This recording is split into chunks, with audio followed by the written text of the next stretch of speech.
एक प्रतापी राजा थे जिनकी 7 रानियां थीं। राजा अपनी सभी पत्नियों से अथाह प्रेम करते थे, लेकिन उनके राज्य में एक उदासी थी। उन्हें कोई संतान नहीं थी।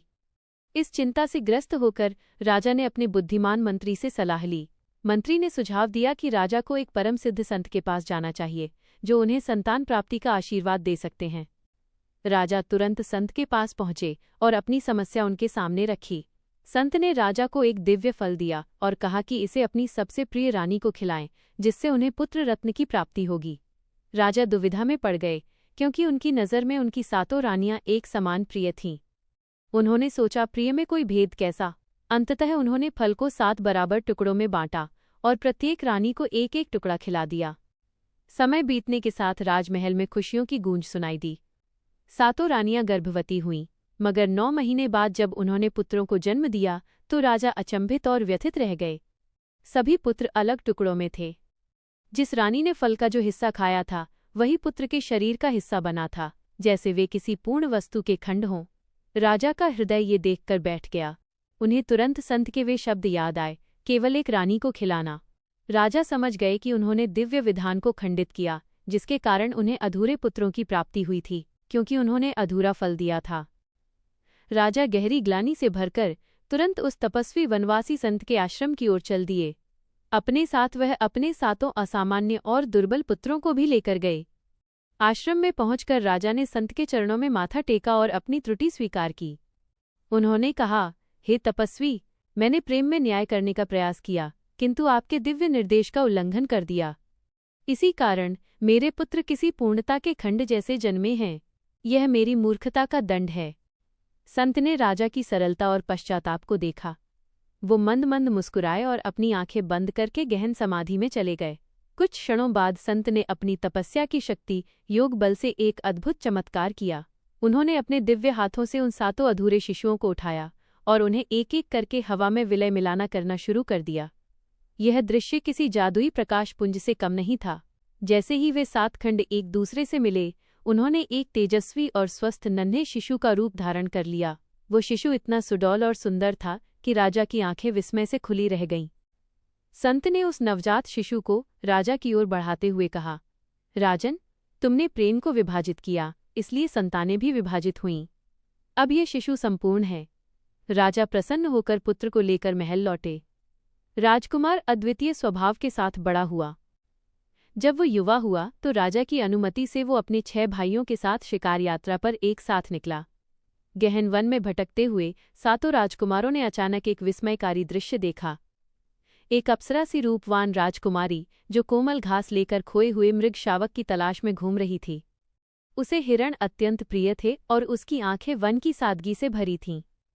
राजकुमारी का अद्वितीय रूप और पशु प्रेम देखकर 7 राजकुमार एक ही पल में उस पर मोहित हो गए। उनके मन में एक दूसरे से प्रतिस्पर्धा की भावना जाग उठी। जब वे राजकुमारी के समीप पहुंचे तो राजकुमारी उन्हें एक साथ देखकर स्तब्ध रह गई। उसके सामने 7 समान रूप वाले पर आंखों में 7 भिन्न भावों की तीव्रता लिए राजकुमार खड़े थे। राजकुमारी भी 7 राजकुमारों को पसंद करती थी, क्योंकि हर एक में कुछ ऐसा था जो उसे आकर्षित कर रहा था। जब 7 राजकुमार उस राजकुमारी के समीप पहुंचे तो उन्होंने एक एक करके, या यूं कहें कि लगभग एक साथ ही, उससे अपने प्रेम का प्रस्ताव रखा और विवाह की इच्छा व्यक्त की। राजकुमारी, जो स्वयं ही उन 7 के पराक्रमी रूप और भिन्न स्वभावों से प्रभावित थी, एक गहरे धर्म संकट में पड़ गई। उसने 7 राजकुमारों को ध्यान से देखा। प्रत्येक में कुछ ऐसा था जो उसे आकर्षित करता था, किंतु वो जानती थी कि वो उन 7 से विवाह नहीं कर सकती। शांत और दृढ़ स्वर में राजकुमारी ने कहा, राजकुमारों, मैं आप सभी के प्रेम और सम्मान की सराहना करती हूँ, किंतु मैं आप 7 से विवाह नहीं कर सकती। मैं एक हूँ और मेरा प्रेम किसी एक ही व्यक्ति के लिए होगा। राजकुमारी ने आगे कहा, इसलिए मेरे पास एक शर्त है। जो भी राजकुमार इस शर्त को पूरा करेगा, मेरा विवाह उसी से होगा। 7 राजकुमार, जो पहले से ही उस राजकुमारी पर आसक्त थे, तुरंत उसकी शर्त मानने को तैयार हो गए। राजकुमारी ने अपनी आंखों में एक रहस्यमय मुस्कान लिए कहा, मेरी शर्त मैं अभी नहीं बताऊंगी। आप सभी यहाँ से जाइए और कल रात जब यह वन पूर्णतः शांत हो जाए तब ठीक इसी स्थान पर अकेले आना। मैं तुम्हें तब बताऊंगी कि तुम्हें क्या सिद्ध करना है। 7 राजकुमार अब उस राजकुमारी को जीतने की तीव्र लालसा से भर गए। वे अपने अपने घोड़ों पर सवार होकर अभूतपूर्व उत्साह के साथ वापस लौटे, अपने मन में यह संकल्प लिए हुए कि वे शर्त पूरी करके ही रहेंगे। अगली रात जब वन गहन अंधकार और गाढ़ शांति में डूबा हुआ था, सातों राजकुमार अपने अपने घोड़ों पर अकेले उसी निश्चित स्थान पर पहुंचे। किंतु वहां का दृश्य अचंभित करने वाला और डरावना था। राजकुमारी वहां नहीं थी। जमीन पर उसकी सुनहरी चुनरी फटी हुई पड़ी थी, चूड़ियां टूटी हुई पड़ी थीं और आसपास की झाड़ियां टूटी हुई थीं। वहां खरोचों के निशान भी थे, जैसे किसी भयंकर जंगली जानवर ने हमला किया हो। सातों राजकुमार एक दूसरे का चेहरा देखने लगे। उनके मन में भय और चिंता का भीषण तूफान उठ खड़ा हुआ। पहला राजकुमार तुरंत भय से कांप उठा। उसने कहा, मुझे लगता है कि राजकुमारी को रात में कोई हिंसक जानवर उठा ले गया है। यहां रुकना मेरे प्राणों के लिए खतरा है। मुझे अपनी जान प्यारी है। यह कहकर वो तुरंत अपने घोड़े पर चढ़ा और महल की ओर वापस भाग गया। दूसरा राजकुमार बोला, यह एक जाल भी हो सकता है। शायद ये उसकी शर्त थी, यहां से भाग जाना। मैं इस अनिश्चितता में नहीं पड़ूंगा। मैं भी महल लौटता हूं। यह कहकर दूसरा राजकुमार भी पीछे हट गया। शेष 5 राजकुमारों की आंखों में हालांकि चिंता थी, मगर निर्णायक साहस झलक रहा था। तीसरे राजकुमार ने तुरंत कहा, हमें यहाँ खड़े नहीं रहना चाहिए। यदि कोई संकट आया है तो हमारा धर्म है कि हम राजकुमारी को बचाएं। चौथे राजकुमार ने फटी चुनरी उठाई और बाकी भाइयों से कहा, हम 5 अलग अलग दिशाओं में उसकी खोज करेंगे। हम उसे सुरक्षित वापस लाए बिना नहीं लौटेंगे। उन 5 राजकुमारों ने एक पल भी व्यर्थ नहीं किया। उन्होंने अपने घोड़ों को छोड़ा और घने वन में राजकुमारी की खोज में निकल पड़े। उनकी आंखों में निडरता और चिंता का मिश्रण था। वास्तविकता ये थी कि राजकुमारी ये सब पास ही एक ऊंचे सघन वृक्ष पर छिपी बैठकर देख रही थी। यह उसकी गुपचुप योजना थी अपने होने वाले पति के चरित्र और निडरता को जांचने की। खोजते खोजते रात बीत गई और सुबह की पहली किरण वन में फैली। 5 राजकुमार थके हारे उसी स्थान पर लौटे, लेकिन राजकुमारी कहीं नहीं मिली। उनके चेहरे पर सच्ची व्यथा और विफलता की परछाई थी। यह देखकर राजकुमारी को लगा कि उसका परीक्षण पूर्ण हो गया है। धीरे से वो वृक्ष से नीचे उतरी और उनके सामने आई। राजकुमारों ने उसे सुरक्षित देखकर राहत की एक गहरी सांस ली, पर वे हैरान थे। राजकुमारी ने एक कोमल किंतु दृढ़ मुस्कान के साथ कहा, राजकुमारों, शांत हो जाइए। मेरी चुनरी फटना, यहाँ के निशान और मेरा गायब होना, ये सब मेरी एक गुप्त योजना थी। ये मेरा साहस पर परीक्षण था, तुम्हारे निडरता और समर्पण को जांचने का। उसने उन 2 राजकुमारों को देखा जो भाग गए थे और 5 राजकुमारों से कहा, तुम 5 ने अपनी जान की परवाह न करते हुए मेरा साथ दिया। तुमने साहस, कर्तव्य और सच्ची परवाह को सिद्ध किया। मेरे लिए यही मेरी पहली शर्त थी। अब उस राजकुमारी को भी 5 सर्वश्रेष्ठ राजकुमारों में से किसी एक को चुनना था। राजकुमारी ने उन 5 साहसी राजकुमारों की ओर देखा और कहा, तुम्हारी निडरता सिद्ध हुई। अब मेरी दूसरी शर्त सुनो। कल तुम 5 ही मुझसे मिलने आना। उन 2 भेरू डरपोक राजकुमारों को अब यहाँ आने की आवश्यकता नहीं है। राजकुमारी ने अगली सुबह राजकुमारों के चरित्र की गहराई जांचने के लिए एक नई गुप्त योजना बनाई। उसने 5 वृद्ध ग्रामवासियों को बुलाया और उन्हें निर्देश दिया, जब राजकुमार अपने घोड़ों पर यहाँ से गुजरें तो तुम सब उनसे सहायता मांगना।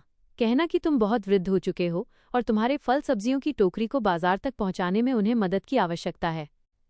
अगले दिन 5 राजकुमार राजकुमारी से मिलने के लिए अत्यंत उत्सुकता और सजगता के साथ उसी मार्ग पर निकले।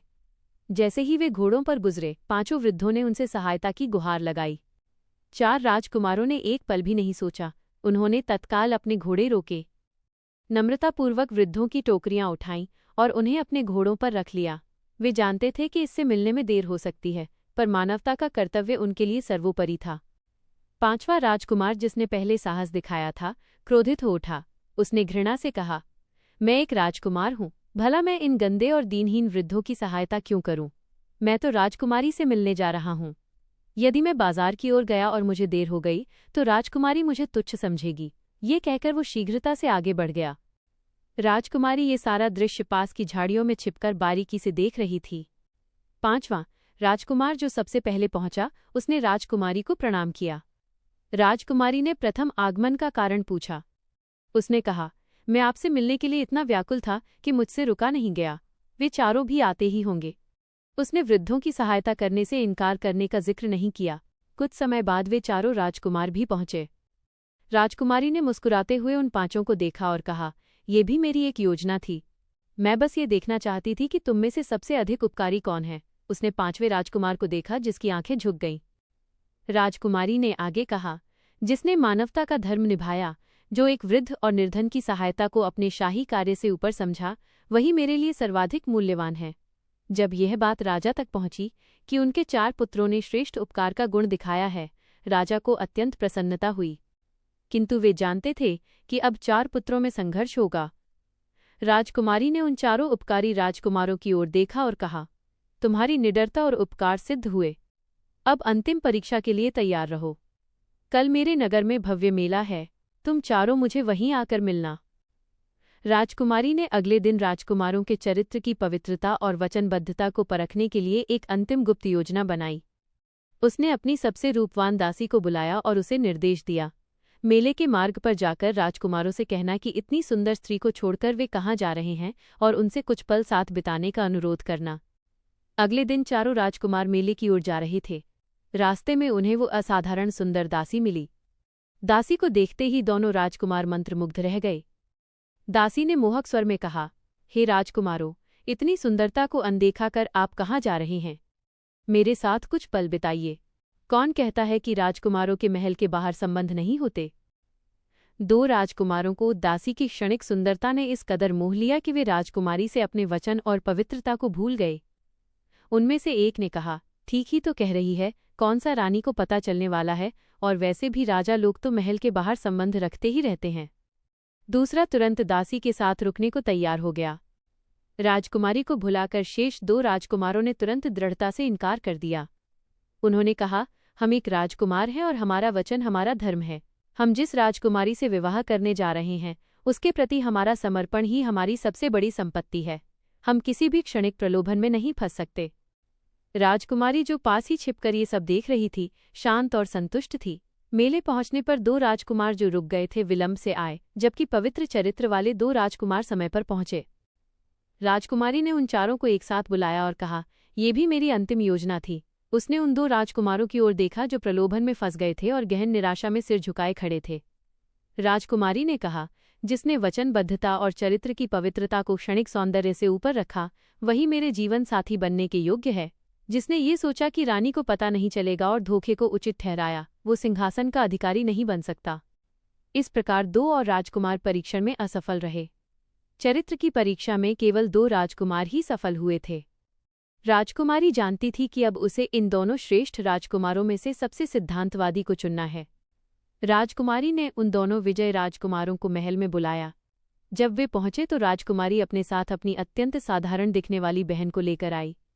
उसकी बहन रूप सौंदर्य में राजकुमारी से बिल्कुल विपरीत थी। राजकुमारी ने गंभीरता से दोनों राजकुमारों की ओर देखते हुए कहा, तुम दोनों मेरी सभी परीक्षाओं में सफल रहे और अब मुझे तुम में से किसी एक को चुनना है। किंतु मेरी अंतिम शर्त यह है, मुझसे विवाह करने के साथ साथ तुम्हें मेरी इस बहन को भी स्वीकार करना होगा, क्योंकि मेरे पिता का ये विशाल राज्य इसी के नाम है। इसलिए इस राज्य पर पूर्ण अधिकार पाने के लिए तुम्हें इससे भी विवाह करना पड़ेगा। राजकुमारी ने सत्ता और राज्य का स्पष्ट प्रलोभन उनके सामने रख दिया। एक राजकुमार ने तुरंत लोभ में आकर कहा, मुझे ये शर्त स्वीकार है। एक राजा के लिए 2 रानियां रखना तो एक सामान्य और आवश्यक बात है। मैं आप दोनों से विवाह करने के लिए तैयार हूं। उसके मन में राज्य पर एकाधिकार पाने की तीव्र इच्छा थी। दूसरे राजकुमार ने एक पल सोचा और फिर विनम्रता लेकिन दृढ़ता से इनकार कर दिया। उसने कहा, नहीं, मैं ऐसा नहीं कर सकता। मैं पुरानी प्रथाओं और शक्ति के लिए किए गए समझौतों में विश्वास नहीं रखता। मेरे लिए पत्नी केवल एक होती है और विवाह केवल प्रेम और निष्ठा पर आधारित होता है। मैं सत्ता के लालच में अपने नैतिक सिद्धांत का हनन नहीं करूंगा। यदि राज्य पाने के लिए मुझे ये नियम तोड़ना पड़े तो मैं विवाह नहीं करूंगा। राजकुमारी का चेहरा संतुष्टि से चमक उठा। उसने उस राजकुमार की ओर देखा जिसने अपने सिद्धांत को सत्ता से ऊपर रखा था और राज्य पाने के लिए नैतिक नियम तोड़ने से इनकार कर दिया था। राजकुमारी ने विनम्रता से सिर झुकाकर कहा, राजकुमार, मेरा हृदय तुम्हारी निष्ठा और ईमानदारी पर मुग्ध है। उसने अपनी बहन को आगे किया और कहा, यह भी मेरी अंतिम योजना थी। मेरी बहन के पास कोई राज्य नहीं है और न ही मेरे पिता ने ऐसी कोई शर्त रखी है। यह संपूर्ण संपत्ति जिस पर मेरा अधिकार है वो मेरी व्यक्तिगत योग्यता और चरित्र है। मैं बस ये देखना चाहती थी कि तुम सत्ता के। राजकुमारी ने आगे कहा, तुमने अपने सिद्धांत की पवित्रता को किसी भी राजसी प्रलोभन से ऊपर रखा। मेरे लिए यही सर्वोच्च सुंदरता है। राजकुमारी ने तुरंत उस राजकुमार से विवाह करने की सहमति दी। अत्यंत धूमधाम से उनका विवाह संपन्न हुआ। राजकुमारी अपने सत्यवादी पति के साथ उसके राज्य पहुंची। राजा अपने पुत्र की सिद्धांत निष्ठा और पवित्र चरित्र से अत्यंत प्रभावित हुए। राजा ने तुरंत अपने उस चरित्रवान पुत्र को उत्तराधिकारी घोषित किया और उसका राज्याभिषेक करके उसे सिंहासन का राजा बना दिया।